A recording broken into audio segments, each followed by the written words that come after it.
अवधूत चिंतन श्री गुरुदेव दत्त. श्री स्वामी समर्थ सर्वांना.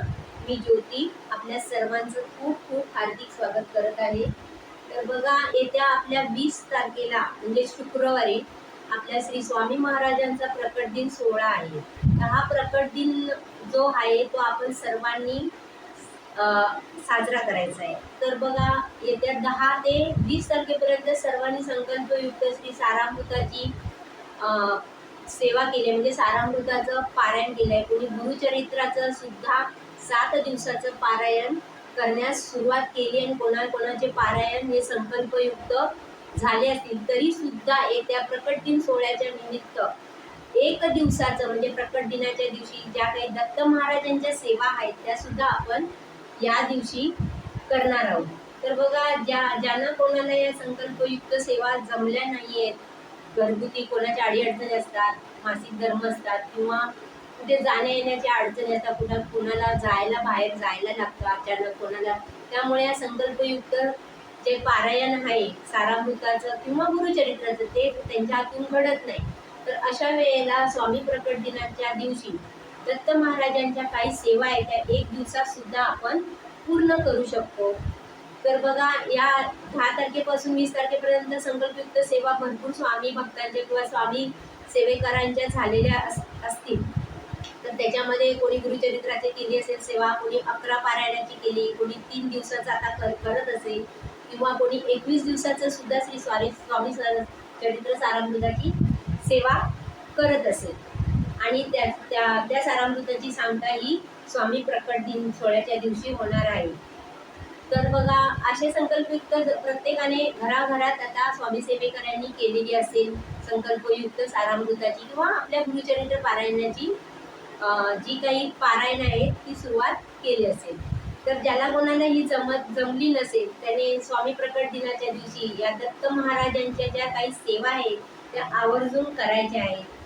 तर त्या कोणत्या आहेत ते आज आपण आजच्या व्हिडिओमध्ये बघणार आहोत. तर बघा, श्री स्वामी महाराज प्रकट दिन आहे. तर हे आपले जे स्वामी महाराज आहे त्यांचा जो प्रकट दिन सोहळा आहे, म्हणजे त्यांची आपण जयंती नाही म्हणू शकत.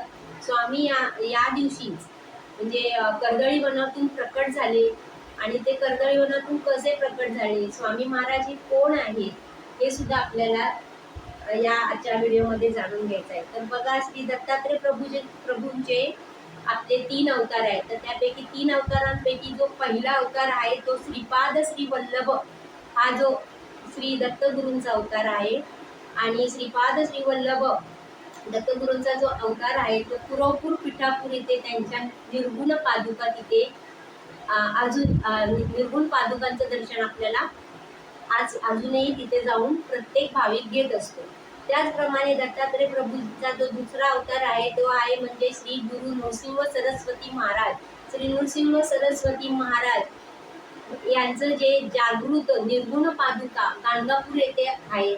अजूनही गाणगापूर येथे सूक्ष्म रूपात ते आहे याची जाणीव अजूनही प्रत्येक जणांना येते आणि प्रत्येक जणांना ती आलेली आहे. भीमा अमरजा संगमात वावरताना अजूनही श्री नृसिंह सरस्वती महाराज आपल्याला असण्याची जाणीव होते आणि निर्गुण पादुका या त्यांच्या गाणगापूर येथेच आहेत. त्याचबरोबर औदुंबर आणि नृसिंहवाडी येथे सुद्धा श्री नृसिंह सरस्वती महाराजांच्या निर्गुण पादुकांचं आपल्याला दर्शन घेता येतं. त्याचबरोबर दत्तात्रय महाराजांचा म्हणजे दत्तगुरु महाराजांचा तिसरा अवतार म्हणजेच आपले श्री अक्कलकोटचे श्री स्वामी समर्थ महाराज. जो तिसरा अवतार आहे तो आपल्या स्वामी महाराजांचा आहे. आणि हा अक्कलकोटचे हे स्वामी महाराज हे कर्दळी वनातून कसे प्रकट झाले, तर बघा, अक्कलकोटचे जे स्वामी महाराज आहेत ते दत्ता महाराजांचा पूर्ण असा पूर्णावतार म्हणून मानले जातात.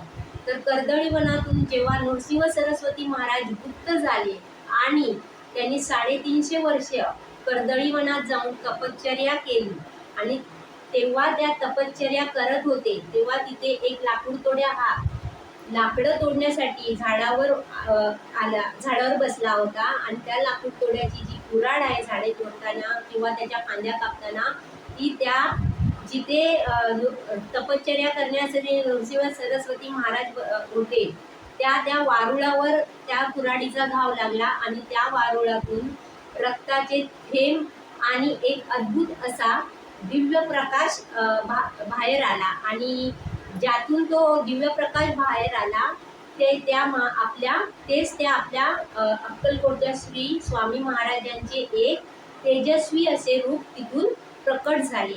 आणि म्हणून हा जो तिसरा अवतार आहे श्री आपले स्वामी महाराजांचा हा तिसरा अवतार आहे. अशा प्रकारे स्वामी महाराज हे कर्दळी वनातून प्रकट झाले. तर बघा, कर्दळी वनातून प्रकट झाले आणि म्हणून स्वामी महाराज कर्दळी वनातून प्रकट झाल्यावर ते अनेक ठिकाणी भ्रमण त्यांनी केले. कलकत्ताला गेले, त्याचबरोबर मंगळवेढ्याला गेले, हैदराबादला गेले, अनेक ठिकाणी सोलापूरला गेले. अनेक प्रकारच्या लीला, अनेक प्रकारच्या त्यांनी ज्या काही लीला केल्या आणि त्याच्यातून अनेक तिथल्या अक्कलकोटवासियांना किंवा अक्कलकोटच्या ग्रामस्थांना त्याची प्रचिती आली आणि त्यामुळेच त्यांना अक्कलकोटचे श्री स्वामी समर्थ महाराज असे म्हणून संबोधले जाते. बघा, श्री स्वामी समर्थ महाराजांकडे काहीही नव्हते. त्यांनी सर्व जो काही कारभार केला तो आपल्या सेवेकऱ्यांसाठी, अक्कलकोटच्या ग्रामस्थांसाठी किंवा प्रत्येक अक्कलकोटच्या लोकांसाठी त्यांनी आपला सर्व काही जो काही हे केलं, म्हणजे कार्य केलं, ते सर्व काही अक्कलकोटच्या लोकांसाठी केलं. ज्या काही लीला केल्या त्या सुद्धा अक्कलकोटच्या लोकांसाठीच केल्या. जे काही काम केलं ते अक्कलकोटच्या लोकांसाठीच केलेलं. आणि म्हणूनच अक्कलकोटचे स्वामी हे प्रसिद्ध म्हणून आजही आहेच. आजही आपल्या मनात चराचरात आहेत. बघा, स्वामी महाराज हे ब्रह्मांड नायक आहेत. अख्ख्या जगाचा कारभार ते सांभाळतात, म्हणून त्यांना ब्रह्मांड नायक असे संबोधले जाते. आणि सर्व जगाचा कारभार ते पाहतात आणि आपल्या जो कारभार आहे त्याचा सर्व योगक्षेम मी चालवेल असं स्वामी महाराजांनी स्वतःच्या मुखाने सांगितलं आहे. म्हणजे सर्व तुमचा जो काही कार्यभार आहे त्याचा योगक्षेम चालवायचं काम हे स्वामी महाराज करणार असं त्यांनी स्वतःच्या मुखातून सांगितले. तर असं ह्या स्वामी महाराजांनी अनेक प्रकारच्या लीला केल्या. चोळाप्पाच्या घरी ते प्रत्येक दिवस राहिले. त्याचबरोबर बाळाप्पा सुद्धा त्यांचा भक्त होता. चोळाप्पा सुद्धा निस्सीम असा भक्त होता आणि चोळाप्पाच्या घरी ते खूप अनेक वर्ष तिथे अक्कलकोटमध्ये चोळाप्पाच्याच घरी राहिले. त्याचबरोबर या स्वामी महाराजांनी अनेक प्रकारचे लोकांच्या ज्या काही अडीअडचणी आहेत त्या सोडवल्या, लोकांना लीला दाखवल्या, संकटात जे काही अडीअडचणी आहेत त्या दूर केल्या, प्रत्येकाला त्याच्या संकटातून वाचवण्याचे काम केले.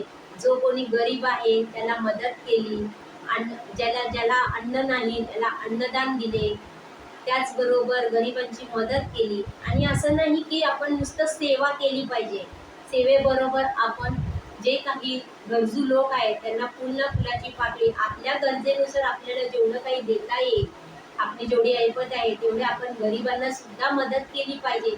हेच या स्वामी सेवेतून स्वामी महाराजांनी आपल्याला सांगितलंय. अनाथ मुलांना जेवू घालणे किंवा अन्नदान करणे. आज खूप आपल्या देशामध्ये, आपल्या भारतामध्ये अनेक ठिकाणी असे गरीब लोक आहेत की आपण त्यांना एक प्रकारचं जेवण देऊ शकतो किंवा अन्नदान आपल्या स्वच्छेने जे काही होईल ते पुन्हा फुलाची पाकळी या प्रकट दिनी प्रत्येकाने जरूर करा. गरिबाची सेवा करा, अन्नदान करा किंवा दानपेटीत जेवढे तुमच्याच्याने होईल तेवढे दानधर्म करा किंवा पैसे द्या किंवा गरिबाला एक वेळचं जेवण द्या. ज्याला काही कोण नसेल किंवा कोणाची मदत कोणाला करता येईल अशा प्रकारे सुद्धा आपण कोणाला मदत करू शकतो. पुन्हा फुलाची पाकळी कोणाला एखादं वस्त्र देऊ शकतो किंवा ज्याला अंगावर कपडे नसतील अशा गरीब मुलाला आपण या दिवशी अंगावर वस्त्र देऊ शकतो किंवा कोणत्याही प्रकारची आर्थिक मदत तुमच्याच्याने जेवढे होईल तेवढे या प्रकट दिनी नक्की करा. बघा, नुसती सेवा करून नाही चालत. स्वामींनी काय सांगितले, एखाद्या गरजवंताला जे काही लागेल त्याची तुम्ही मदत करा. मग तो कोणी असो, गरीब असो, श्रीमंत असो, रस्त्याने चालणारा कोणी असो माणूस, त्याला जर आपली मदत लागेल तर त्याला मदत करा. आपल्या ज्या सेवा आहेत, ज्या दिंडोरी प्रणित आपल्या गुरुमाऊलींनी सांगितल्या त्या सेवा जर कोणाला माहिती नसेल तर त्या सेवा आपण एखाद्याला सांगितल्या आणि त्या सेवेपासून जर त्याला काही फायदा होत असेल, त्याच्या काही घरातील अडीअडचणी जर दूर होत असेल तर त्याचं पुण्य आपल्याला खूप पटीने मिळणार आहे. म्हणजे त्याचं तुम्हाला सोन्याहून सोनं झाल्यासारखं तुमचं होईल. त्यामुळे प्रत्येकाला ह्या ज्या काही स्वामी दिंडोरी प्रणित सेवा आहेत आपल्या स्वामी महाराज, त्या प्रत्येकाला सांगा, जेणेकरून त्याच्या सुद्धा जीवनाचे सार्थक होईल. तर बघा, अशा प्रकारे स्वामी महाराजांचा प्रकट दिन सोहळा आज आपल्याला करायचा. तर या दिवशी आपल्याला श्री दत्त महाराजांची दत्त बावन्नी याचं सुद्धा आपण या दिवशी पठण करायचं आहे. त्याचबरोबर आपल्याला दत्तात्रेय कवच, जे दत्तात्रेय कवच श्री दिंडोरी प्रणित हे श्री स्वामी महाराजांची किंवा दत्त महाराजांची सेवा कशी करायची हे दिंडोरी प्रणित पुस्तक आहे. त्याच्यामध्ये आपल्याला दत्त कवच दिलेलं आहे. त्याचं पठण या दत्त महाराजांचं जे कवच आहे त्याचं पठण आपल्याला श्री प्रकट दिनी स्वामी महाराजांच्या दिवशी करायचं आहे.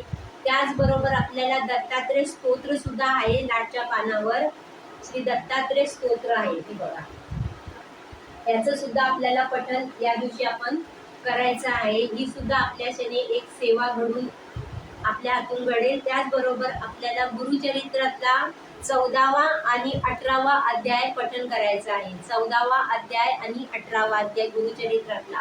ही अशी छोटीशी पोथी 5 ते 10 रुपयाला मिळते 14वा अध्यायाची.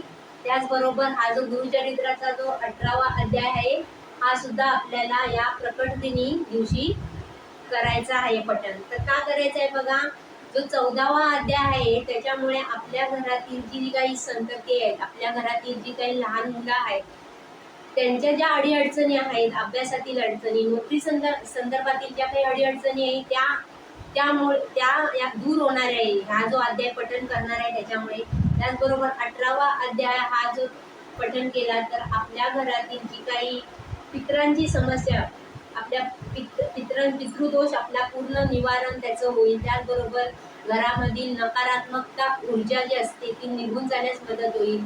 तसेच करणी, बाधा, भूत, पिशाच यापासून सुद्धा आपलं या 14वा आणि 18वा अध्याय वाचल्यामुळे, गुरुचरित्रातला जो 14वा 18वा अध्याय तो वाचल्यामुळे आपल्या घरातील ज्या अडीअडचणी आहेत, नकारात्मकता आहे, भूत, प्रेत, पिशाच बाधा, करणी, अशा अनेक प्रकारच्या समस्या असतात त्या दूर होण्यास मदत होते. त्याचबरोबर जो 18वा अध्याय ह्याच्यामध्ये बघा, जो घेवडा असतो ते घेवडा एक ब्राह्मण असतो, गरीब ब्राह्मण असतो. जेव्हा दत्त महाराज भिक्षा मागण्यासाठी जातात गावात तेव्हा एक गरीब ब्राह्मण असतो, त्यांचा घेवडा ते उपटून टाकतात.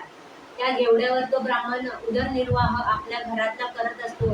आणि तेव्हा दत्त महाराज भिक्षा मागायला जातात. तो ब्राह्मण कोणालाही उपाशी हाताने पाठवत नाही. मग तो ब्राह्मण दत्त महाराजांना घेवड्याची भाजी त्या दिवशी त्यांना खायला देतो, पण मोकळ्या हाताने पाठवत नाही. खायला काय ना काय देतो.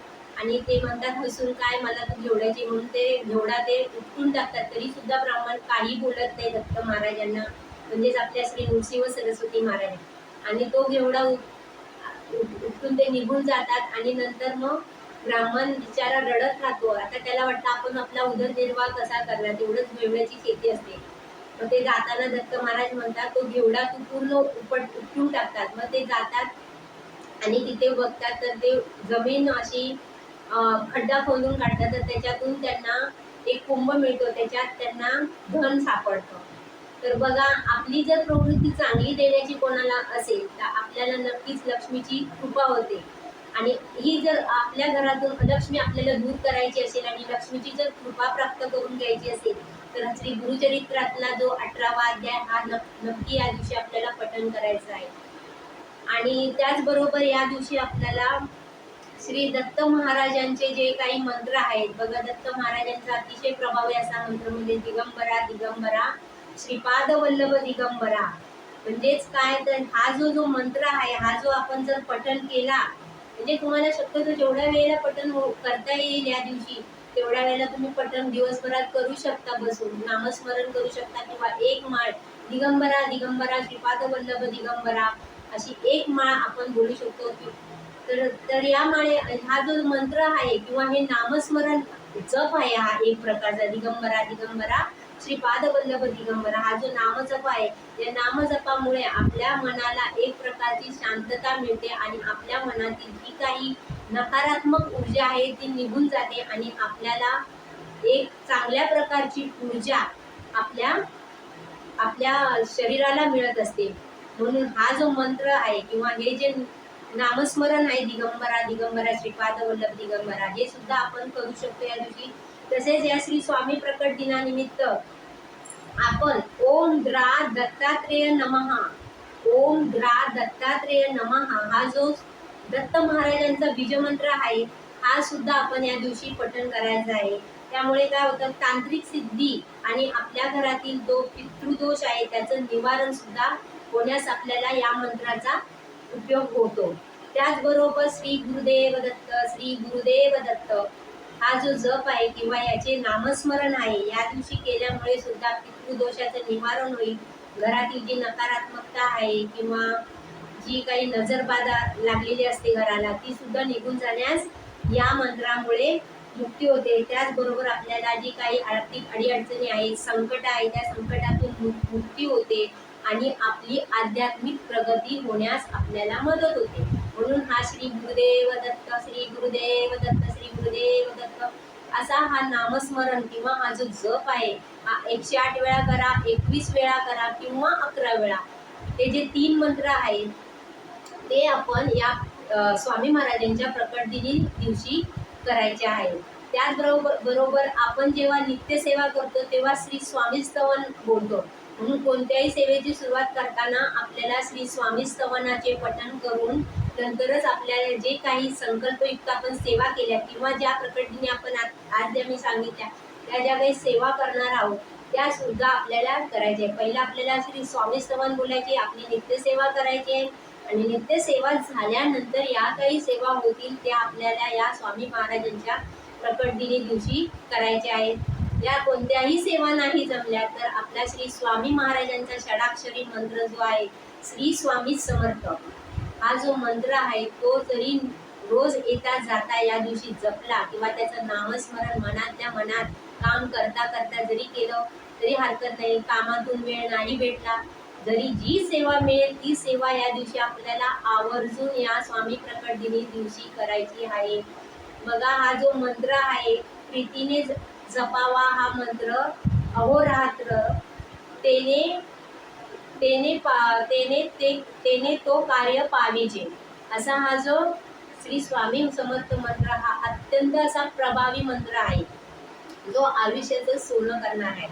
त्याचबरोबर श्री गुरुचरित्राचे पारायण सुद्धा केलेले असते. बघा, ज्याचे मन असता पवित्र ते सदा काळ वाचावे गुरुचरित्र, म्हणजे ज्याचे मन पवित्र आहे त्याने सदा काळ गुरुचरित्र वाचावे असा त्याचा अर्थ होतो.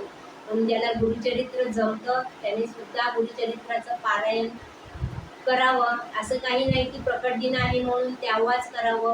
पारायण करायला काही वेळ काळ लागत नाही. एखादा चांगला दिवस गुरुवार शुक्रवारचा दिवस बघायचा आणि त्या दिवशी आपण पारायणाला श्री गुरुचरित्राच्या पारायणाला सुरुवात करायची. शुक्रवारी करू शकता किंवा आपल्या चांगल्या दिवशी म्हणजेच पौर्णिमा किंवा एखादा शुभ कार्याचा दिवस जसा आपला गुढीपाडवा हा 3.5 मुहूर्तापैकी दिवस आहे या दिवसापासून सुद्धा श्री गुरुचरित्राच्या पारायणाला आपण सुरुवात करू शकतो. ज्याला कोणाला करायचे असं काय नाही की आपण आत्ताच करायला. वर्षभरात तुम्ही कधी या सारामृताचं पारायण श्री गुरुचरित्रातला एखादा चांगला दिवस बघून आपण करू शकतो. श्री गुरुचरित्राचं पारायण कसं करायचं आहे ते सुद्धा येणाऱ्या व्हिडिओमध्ये आपण घेऊ. त्याचबरोबर अनेक प्रकारचे जे काही ग्रंथ असतात दत्त महाराजांचे, म्हणजे दत्त महाराजांचा बीज मंत्र आहे श्री गुरुदेव दत्त, श्री गुरुदेव दत्त हा जो बीज मंत्र आहे हा सुद्धा आपण पठण करायचा आहे. त्याचबरोबर श्री अत्रिसुताय धीमहि तन्नो दत्त प्रचोदयात असं सुद्धा हा बीज मंत्र जरी पठण एक केला दिवसभरात तरी काही हरकत नाही. ज्याला जमेल अशा आपण प्रत्येक सेवा या दत्त महाराजांच्या या स्वामी महाराजांच्या प्रकट दिनी आपल्याला करायचे आहेत. तर बघा, स्वामी महाराज आपल्याला काही नाही मागत, सर्व जीवनाचा कारभार, आपला सर्व कारभार, आपला सर्व योगक्षेम, आपलं सर्व कार्य ते आपले सुरळीत पार पाडणारच आहेत. आणि त्यामुळे स्वामी महाराजांना कधी विसरू नका. स्वामी महाराजांची प्रचिती ही आपल्याला वेळोवेळी जाणवत असते.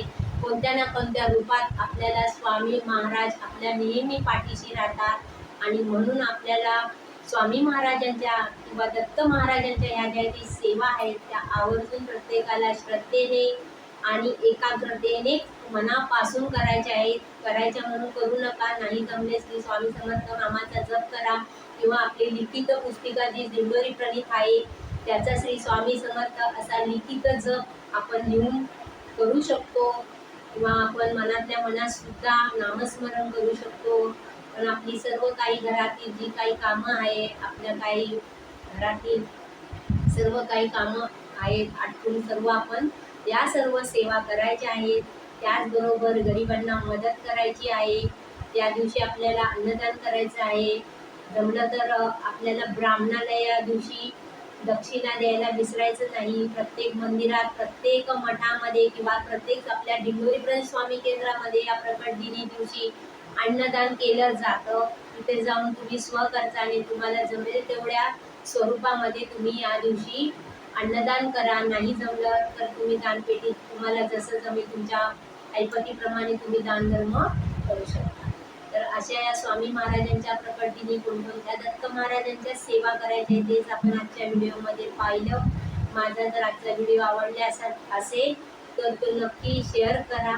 एक लाईक करायला विसरू नका आणि प्रत्येकाला या सेवा सांगा जेणेकरून या सेवेपासून दुसऱ्याला सुद्धा त्याचा उपयोग होईल.